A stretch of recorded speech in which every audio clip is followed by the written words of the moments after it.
Hello and welcome. This is Pragya and you're watching Voice News Network here at the top stories for today.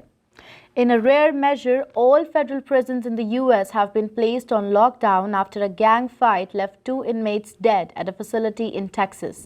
2 other prisoners were seriously hurt in the violence at the high-security Beaumont facility on Monday, the Federal Bureau of Prisons said. The Bureau says that it was responding with an abundance of caution, adding that the lockdown was a temporary measure. It is rare for such a measure to apply to the entire federal prison system. Most of America's prisoners are held in facilities run by the individual state as opposed to the federal government.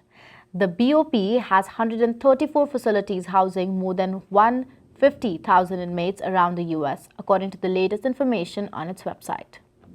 The FBI has urged athletes and visitors heading to the 2022 Winter Olympics in Beijing should leave their phones at home and use temporary ones instead. It comes in a wider warning about how cyber activities may disrupt the events. Those include ransomware and denial of service attacks. They have also cautioned visitors about malware, data theft, and the installation of tracking tools on mobile devices. The FBI says that it was not aware of any specific threat against the Olympics, but encouraged partners to remain vigilant. It also added that the National Olympic Committee in some Western countries were also advising against the use of personal mobile phones. The warning comes after a similar one from cybersecurity group Citizen Lab. Amnesty International has accused Israel on Tuesday of subjecting Palestinians to a system of apartheid founded on policies of segregation, dispossession, and exclusion, and it said that it amounted to crimes against humanity. In a 211-page report, the group says that its findings were based on research and legal analysis into Israeli seizure of Palestinian land and property, unlawful killings, forcible transfer of people, and denial of citizenship. The report has also accused Amnesty UK of using double standards and demonization in order to delegitimize Israel. Palestinians, however, have praised the report. Canadian Prime Minister Justin Trudeau has stated his position on the Russian aggression and Canada's position in supporting Ukraine during a special debate at the House Commons. He has warned Russia of serious consequences if they plan to invade Ukraine. Russia has massed around 100,000 troops along its borders with Ukraine, but denies it is planning to attack. It says it wants to stop NATO from expanding into Ukraine and eastward into areas that Russia considers part of its sphere of influence. Russian President Vladimir Putin has also called on the US to remove its nuclear weapons from Europe and for Western allied countries to stop rotating their troops through several nations in Eastern Europe. NATO officials have rejected Putin's demands. The Doug Ford government is facing legal action over its policy for renewing Ontario health cards online. The online service is available only to residents with a valid driver's license, a rule that disability advocates say discriminates against people who cannot drive or don't have a license. David Lepofsky, a Toronto lawyer and chair of the Accessibility for Ontarians with Disability Act Alliance, filed a Superior Court application last week against the provincial government, seeking an urgent change to the rules. A spokesperson for the Ministry of Health wrote that no one will be denied health care. The statement says that healthcare providers have been asked to continue to accept expired cards, and most people will continue to be able to use their health card to access insured healthcare services as they have been despite the deadline. The Ontario government is investing $11 million to help reconstruct York Memorial Collegiate Institute, a heritage building destroyed by fire 3 years ago, announced by Education Minister Stephen Lecce.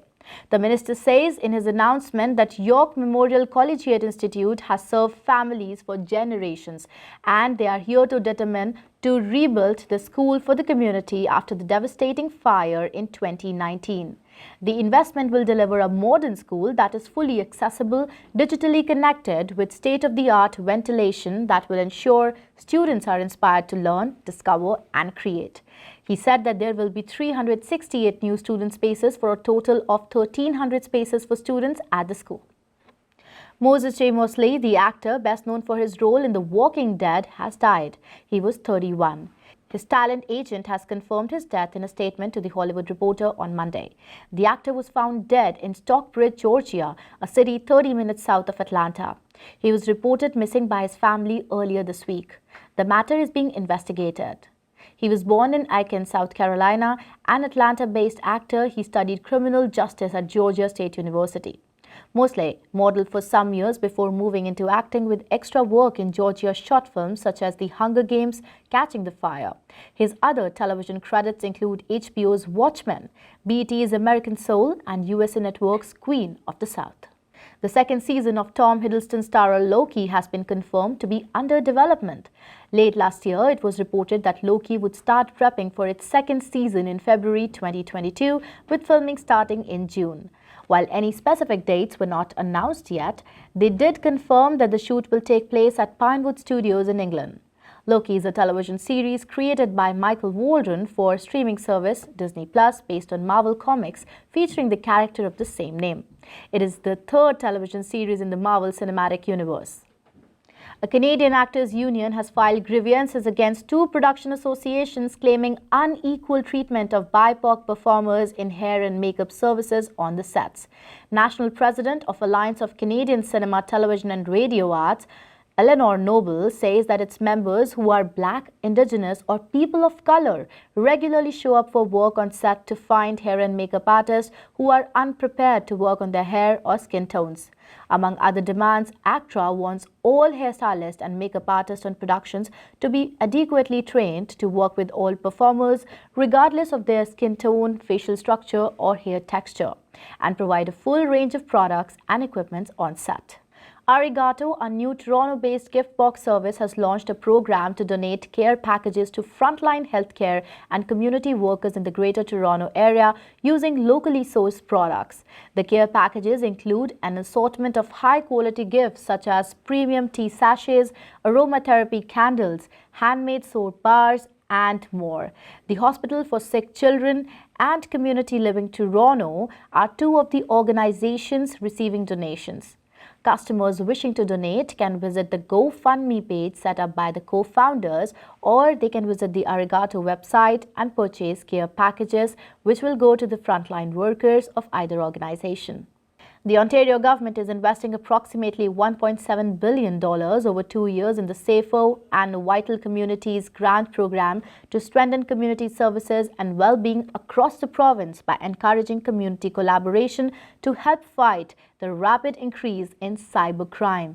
The theme for the 2022-24 SVC grant is Preventing Cybercrime Through Community Collaboration, with priority given to the areas of hate crime, human trafficking, and fraud.